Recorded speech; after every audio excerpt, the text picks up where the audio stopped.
बिस्मिल्लाहिर्रहमानिर्रहीम अस्सलाम वालेकुम।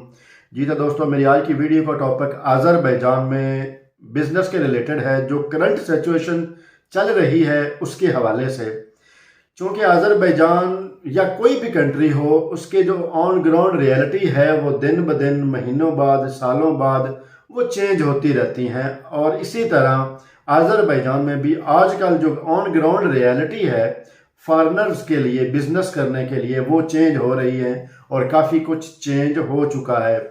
उसकी कुछ रीज़न हम खुद ही हैं, पाकिस्तानी और इंडियंस, और कुछ जो है वो आज़रबैजान की गवर्नमेंट में पहले से ही ये लॉ मौजूद थे, लेकिन वो सॉफ्ट कॉर्नर बिजनेस पर्सन के लिए होने की वजह से उन्होंने उसके ऊपर अमल दरामद नहीं किया हुआ था। तो वो अभी आजकल जो है वो काफ़ी मुश्किलात का जो है वो सामना करना पड़ रहा है, ख़ास करके बिजनेस करने वालों के लिए।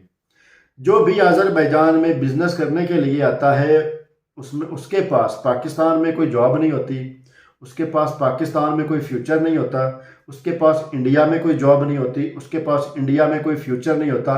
इसी वजह से वो अदर कंट्री का इंतखाब करते हैं, वहाँ पे जाके अपनी जो है वो मेहनत के बलबूते पे बिजनेस करते हैं, जॉब करते हैं, जिसकी वजह से फिर आज़रबैजान का काफ़ी लोग रुख करते हैं। चूँकि आज़रबैजान का ई वीज़ा आसान है, इस वजह से फिर ये आज़रबैजान आ जाते हैं। तो मैं जो है वो मेन टॉपिक पे ही रहता हूँ कि बिज़नेस जो है अगर आप आज़रबैजान में करते हैं तो आपको किन चीज़ों के ऊपर ध्यान रखना चाहिए, किन चीज़ों के ऊपर आपको फोकस करना चाहिए, और उसके बाद आप ये सोचें कि हमारी जो है इन्वेस्टमेंट कितनी है, बैक मनी कितनी है, और हम कितना जो है वो इन्वेस्ट कर रहे हैं और कितनी हम उसके ऊपर जो है वो इनकम प्रॉफिट कमा सकते हैं। तो सबसे पहले जो लोग छोटे बिजनेस करना चाहते थे, छोटे लेवल का बिजनेस करना चाहते थे, वो तो आप ख़त्म होता हुआ समझें, क्योंकि वो आपको इस वीडियो में जो मैं आपको पॉइंट्स दूंगा उसी से ही आपको पता चल जाएगा।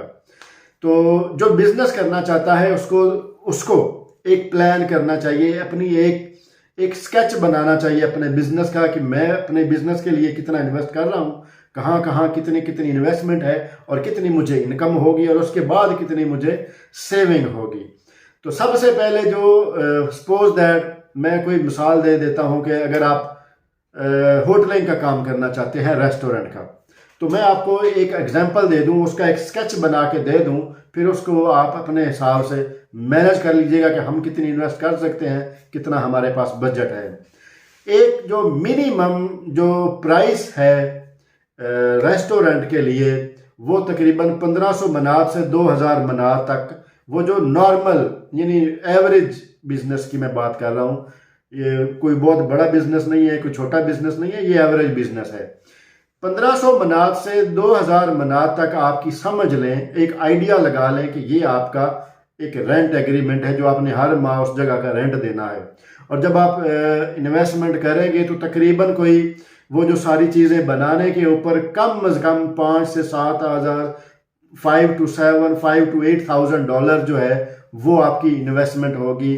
तो ही आपको ये वाला एरिया जो है आपका कवर होगा, जिसमें किचन का सामान हो गया, आपके हॉल का सामान हो गया, सिटिंग एरिया हो गया, डेकोरेशन हो गई, सारी चीज़ें, कैमराज हो गए, उसके अलावा इंटरटेनमेंट के लिए जो स्पीकर वगैरह, कुछ LCD वगैरह, ये सारी चीज़ें जब आप ये सोचेंगे तो 5000 डॉलर से लेकर 7 से 8000 डॉलर ये आपकी इन्वेस्टमेंट है किसी भी रेस्टोरेंट के लिए।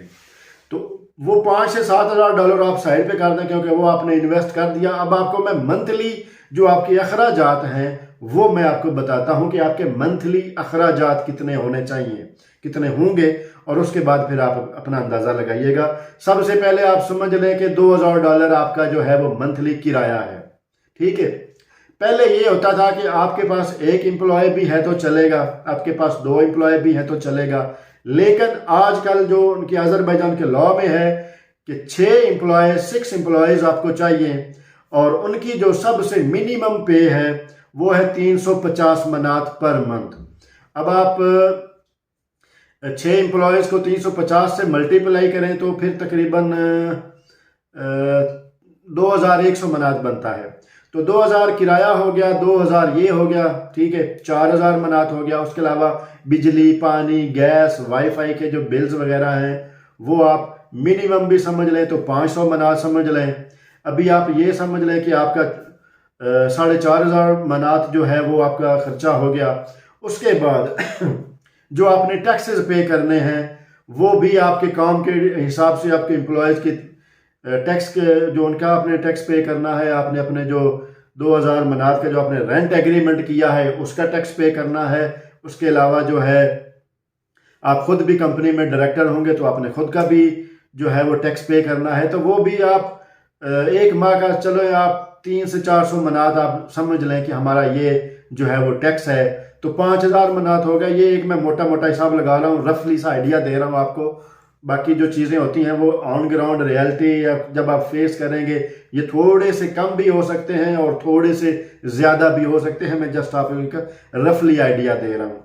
तो 5,000 मनात आपका मंथली जो है वो खर्चा है आपके बिजनेस का। अब आप ये देखें कि एक महीने में आप जो है ये 5,000 मनात भी आपने निकालना है और उसके बाद आपने अपने जो है वो प्रॉफिट के लिए, अपनी सेविंग के लिए वो भी कमाना है। तो एक एवरेज बिजनेस करने वाले के लिए जो है ये चीज़ें, ये टारगेट अचीव करना बहुत मुश्किल हो जाता है, जिसकी वजह से मैं आजकल जो ऑन ग्राउंड रियलिटी है वो यही लोगों को मशवरा देता हूं कि ठीक है आप विजिट करें, ट्रैवल करें, लेकिन ये सारी चीज़ें बिजनेस करने से पहले ध्यान में रखें। अपना बजट देखें, अपनी इन्वेस्टमेंट देखें, उसके बाद जो आप बिजनेस करना चाह रहे हैं उस बिजनेस की इनपुट देखें, आउटपुट देखें। उसके बाद डिसाइड करें कि क्या हम ये बिजनेस कर सकते हैं या ये हम बिजनेस करेंगे तो मजीद लॉस होगा। जो हमारी इन्वेस्टमेंट है वो तो डूबेगी ही, साथ में हमारा जो सेविंग्स होगी, जो बैक मनी होगी, वो कितने ये जो है बिजनेस हमारा ले डूबेगा। तो ये सारी चीज़ें ध्यान में रखते हुए कोई भी स्टेप लें, बिजनेस करें।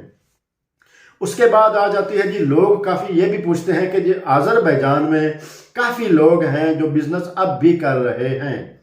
तो वो जो कर रहे हैं उनका एक तो एक्सपीरियंस हो चुका है और एक तो वो अच्छे दिनों में काम कर रहे हैं। और जो अगर आजकल की सिचुएशन में देखूं तो वो उनके लिए वो जो एक मिसाल है कि गले में ढोल बजा रहे हैं, वो सेम वही पोजीशन है कि गले में पड़ा ढोल बजा रहे हैं। और बहुत से लोग वो पड़ा ढोल इसलिए भी बजा रहे हैं अच्छे वक्त के लिए कि आगे टाइम अच्छा हो जाएगा तो हम इससे डबल कमा लेंगे। और दूसरी बात ये आ जाती है कि जिन लोगों ने आज़रबैजान में शादियां की हुई हैं उनका भी एक पॉइंट है कि वो आज़रबैजान छोड़ नहीं सकते, आज़रबैजान को गुड बाय नहीं कह सकते।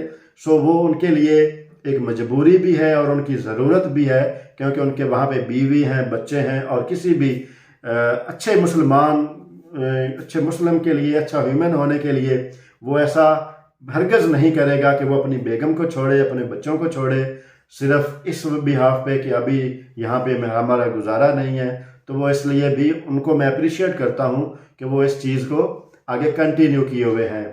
तो दुआ भी है अल्लाह ताला उनको कामयाब करे, क्योंकि उनकी फैमिली है, बच्चे हैं, और वो अल्लाह करे और भी जो है वो इस मेहनत में कामयाब हों ताकि अपनी फैमिली को सपोर्ट कर सकें। तो उनको आप जहन से निकाल दें। आपने ये देखना है कि नया आने वाला बंदा जो है वो ये चीज़ें, ये आंकड़े, ये फिगर जो है वो अब क्रॉस करेगा तो फिर वो बिजनेस करे। अगर वो ये नहीं कर सकता तो उसको बिजनेस के बारे में बिल्कुल नहीं सोचना चाहिए। बिजनेस जो है आजकल आज़रबैजान में काफ़ी मुश्किल है और इस मुश्किल की वजह से अगर वो अपनी इन्वेस्टमेंट फिर भी वो डबोना चाहता है तो वो उसके बिहाफ पे है। ठीक है दोस्तों, इंशाल्लाह मिलते हैं नई वीडियो में नए